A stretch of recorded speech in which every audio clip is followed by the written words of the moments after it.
right, folks, here we are, live on That Oregon Life, Explore Oregon, and we are in Florence, exploring Florence, and you are looking at the Oregon Dunes. Oregon's famous for dunes, and it brings a lot of people to the Oregon coast, especially to Florence, because this is where some of the best dunes are. And as you can see, there's tracks over there. That's where folks go out, and yeah, that's what we're going to do in just a couple of minutes here. We're with Chris and Darla, who own Sandland Adventures in Florence. So that's Darla back there. That's Chris, our trusted driver. So how long have you guys been doing this? About 28 years. 28 years? Yes. So your parents started it, is that right? Yes. And then you guys took over? Yeah, we didn't take over, in what year did we take over, hon? Well, we joined them in 1990, and then they retired in 2010. And so one of the things you have to know about Oregon, for those of you who don't live here, is just because it rains doesn't mean you go play. You still have to play even when it rains, and it is raining, and I have a little umbrella that we're using to get the interview, but when we ride, the umbrella goes away and we just go balls out and have fun. So Kathy's in the back. We're all strapped in. So you guys, during the summer, this is big business, isn't it? Yeah. I mean, people come from all over the world to see the dunes and to go for riding the dune buggies. So. Because this is a trip, right? Oh, yeah. So I just heard one of the guys say, "Make Rick dance or cry like a baby," when we left. So I'm not sure what that meant, but Kathy didn't look like it was like, "Go, hold on, Becky, we're trying to get a little conversation in before we go." And we're not going to go for long because I can't get all my equipment wet, you know what I mean? So what do you want people to... Spring break is coming up. A great time to come down, bring the kids for a day, and get them out of your hair. Well, you might as well come with them. You can't send your kids off to have fun without you. Right, but if moms and dads, if they've got their kids and they're looking for something to do and they're bored, it's supposed to be nice here, right? Yeah, it's supposed to be, but I never go anywhere without rain gear. It is Oregon, you never know. And if you come prepared, then you won't need it maybe.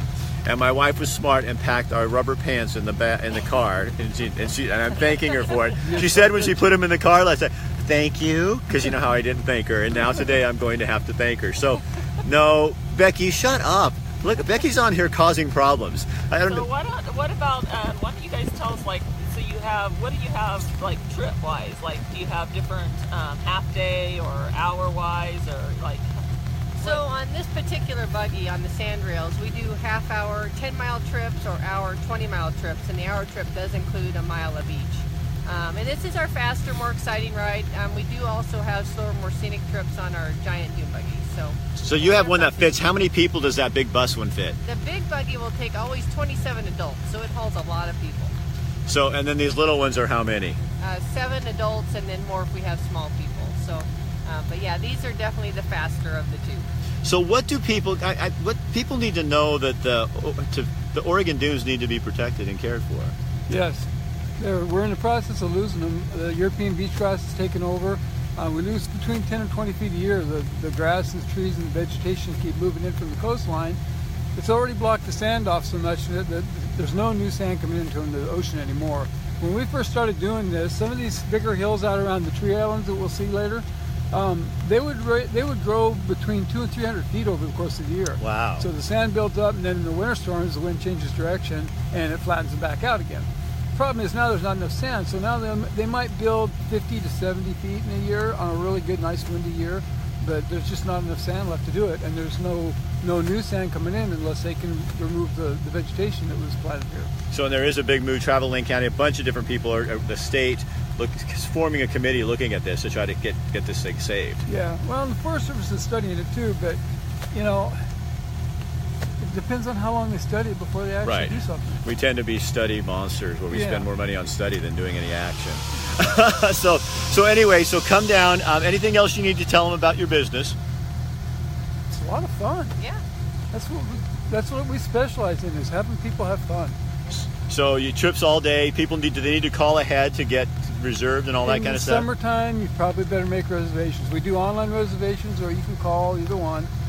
The online reservations are real simple. Even I can figure it out. And I am not, by any stretch of the imagination, a computer guy.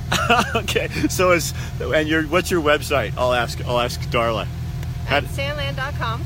And you can reserve online outside of 48 hours, then you have to call us inside of 48 hours. But we are starting to book up a little bit for spring break, so people should call. We still have seats available, so just give us a call and we can get you booked in or book it online. Brad Nallback says, "Have fun, Chris and Darla." Brad Nallback was actually a driver for us for several years. Years. I don't know how long it's been gone now. I don't know, probably He moved 5 over to or Central 6. Oregon. Bend. He's working over there now, and He stays he in touch. he stays in touch with us, and he comes over when he comes to the coast. He usually stops in to visit. So Well, always good to hear from Brad. So, Robin, this is just south of Florence, like a mile from Old Town. So it's not very far at all on the right-hand side. They also have miniature golf, which is really fun on the day when you want your kids to do some other stuff. There's miniature golf there as well. So we forgot to mention that, so we'll get that in. And the go-karts and bumper boats. Go-karts and bumper cars. The So, bumper boats we don't run during spring break, but in the summer they're open. They're a lot of fun. okay. All right, we good? I'm good. Okay, so hold on. I got to take down my umbrella. You guys, I know. You wanna do that? Yeah, would you do that for me, Chris? Yeah, that's like figure out how to operate. Oh, wow, I did that. Hold on slow. How about that? You guys, I'm going to see how long I can hang on to this way, because I'm not going to ruin my phone. I know you'd love to see me do that, but you know what? It's not going to happen. Becky, shush. I don't know who you are, Becky, but you're trying to get me in trouble. All right. I would recommend you guys put your goggles back down. Okay, goggles are going back on. Yeah, I'm gonna because some people prefer it when I can Oh, hold see. on. Hold on, they're kind of fogged. Okay. If you get going a little bit, they'll unfog. If you hold just the bottom out a little bit, Kathy. Okay. All right, we're ready. Hold on, turning around, okay? If you hold